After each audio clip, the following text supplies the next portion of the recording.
Hey guys, Anna here. Thanks for clicking on today's video. It's been a long time. It's been a roller coaster of a year also. This is not an easy video for me to make. This is Confessions of a Food Delivery Addict.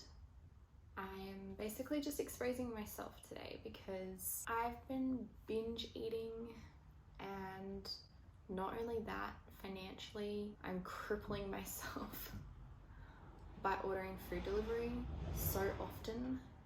I want to show the receipts today. I want to confront the scary thing that I've been avoiding, which is to look at the numbers, because I feel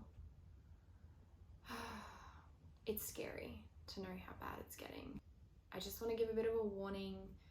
I do talk about disordered eating, and if that's uncomfortable for some people, please don't watch this. I want to laugh about this, but at the same time it's a very serious subject, and I know a lot of people suffer with unhealthy food habits, and unfortunately that problem can become quite serious for a lot of people, and it does end up infiltrating other areas of your life.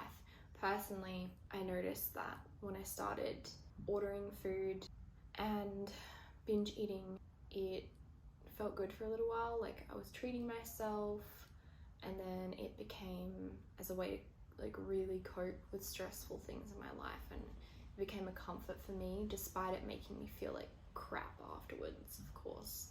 As I started gaining weight, I'd try to find quick fixes for that, and I would always fail. That failure made me lose trust in myself, and a way to cope with that failure I would just eat more. So it became this kind of dangerous cycle of hell, basically. And now I'm at this point where I've gained 10 kilos in the last year, I think.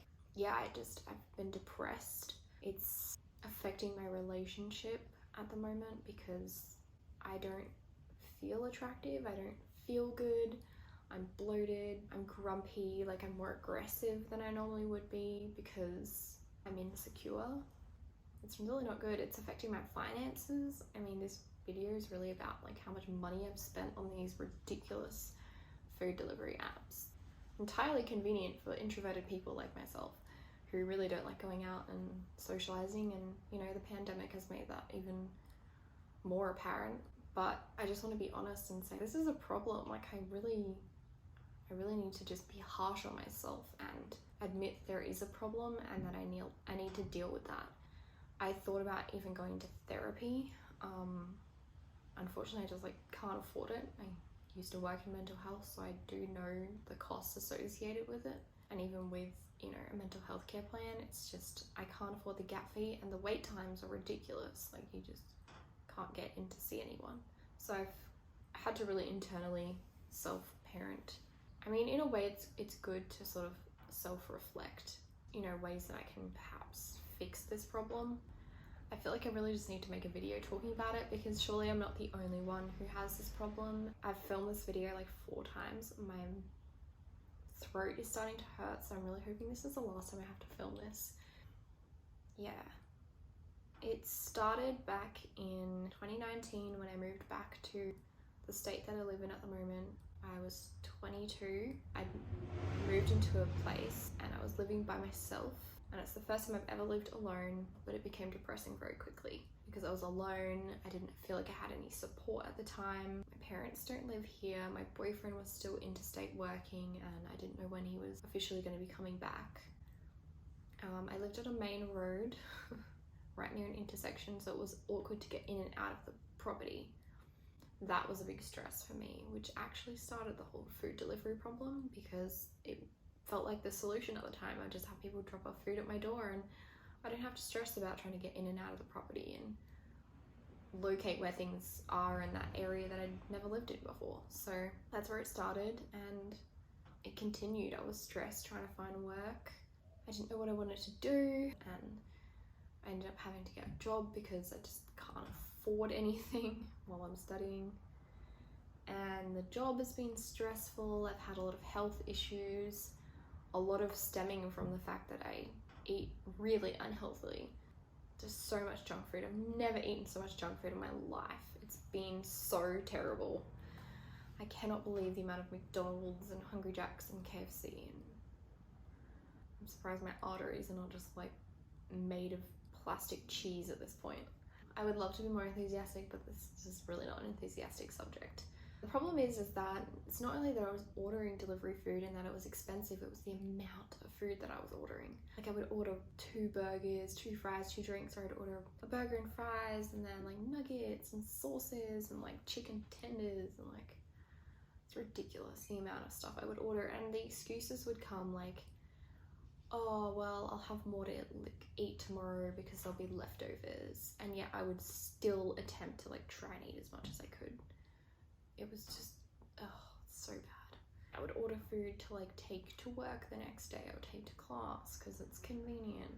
I now live in a share house, so I've got roommates and they all use the kitchen here, and sometimes they're messy or they spend hours in there, and it's been really hard to get like a good solid routine, and I don't deal well with chaotic routines where I'm just thrown all over the place. Like I need structure because that works really well for me. I know exactly what to expect. It minimizes anxiety, it minimizes my stress, and it's really easy for me to just follow a routine.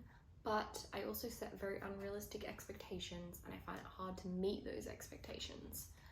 And so when I fail at meeting those expectations, my response to dealing with stress is to eat. So then I would just eat and eat and eat and eat. And then it would just be this hellish cycle that like never ends. And so it's been really hard to change. I've gained 10 kilos, my body doesn't look good. I don't think it looks good.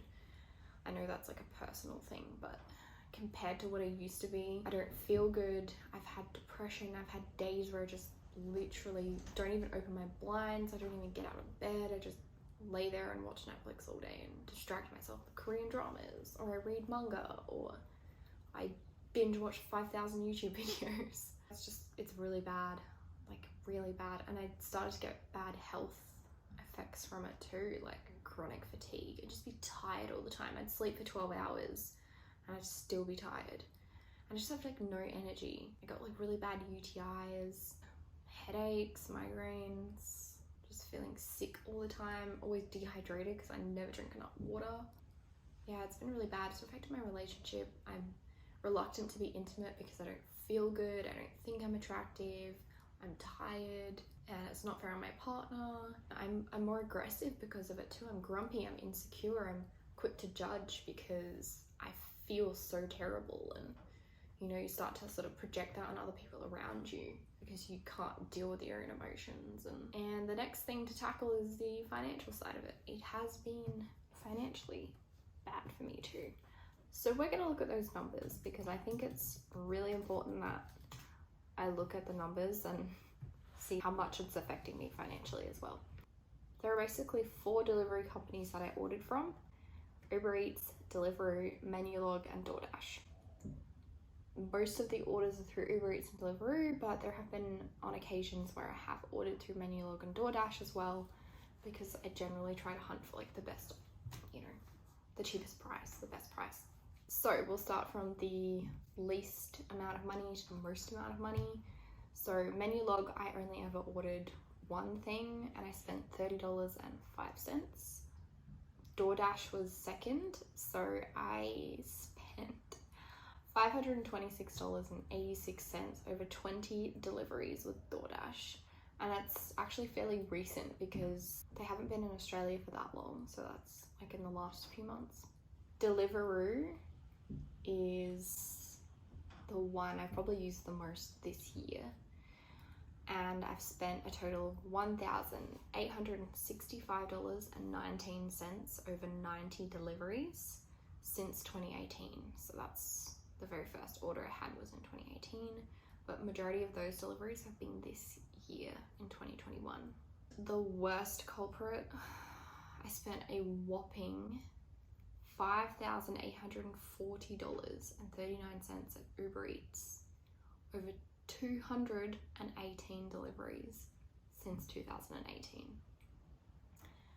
So between this year and last year, well actually no, 2019, 2020, most of that was Uber Eats, and 2021 has been Deliveroo. I calculated all these before I even sat down to make the video, so my shock after seeing them when I actually calculated it was like insane. I was just, yeah. I mean, the total amount for all of that is $8,262.49.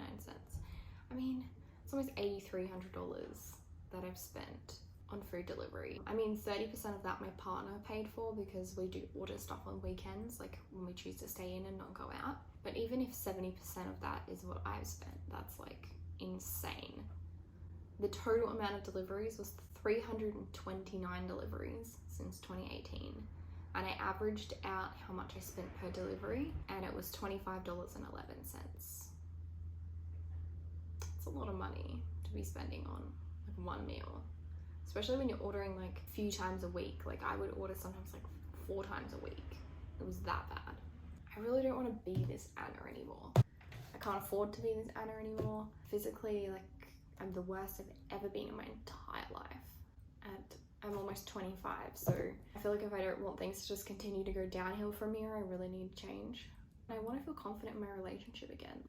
I want to feel attractive. I feel like if I can love myself more, then I can love my partner more.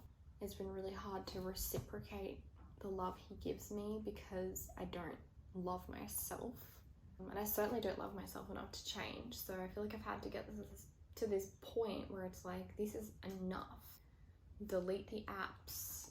Just cook food at home. There are plenty of like good recipes that still taste good that I can cook at home, and I don't need to just be lazy and expect someone to deliver me food. My focus is mainly on like trying to eat more whole foods, less processed garbage, getting a bit more movement in my day-to-day life, because I've got like spider veins now like on my legs. They're starting to make me quite like self-aware of the fact that I don't look the best that I could, even though I'm still really young. So I'm like, oh, I can't like keep doing this. It's gonna get really bad. So I want to change, and this video is just one of the ways that I'm trying to self-parent and realize that, you know, I need to make a change. So here I am, confessing to my sins, laziness, and trying to cope with stress. Exercising more. I'm doing my trampolining, which I really enjoy. It is my most popular video on YouTube because I think there is kind of a niche of people who do like the idea of trampolining for weight loss. I'm definitely going to keep doing that. We'll see how I go. I do want to document more, so I will be uploading some more videos about weight loss and healthy meal ideas, how I'm sort of now dealing with stress instead of using food as my way to deal with my problems. But I hope you guys found some value in this video. Let me know in the comments down below if you've ever had any of these problems. Yeah, it's horrible. But I hope you guys enjoyed this video. Please give it a thumbs up if you did. It really helps me out. Subscribe to this channel and comment down below. And I will see you guys in the next one. Thanks guys. Bye.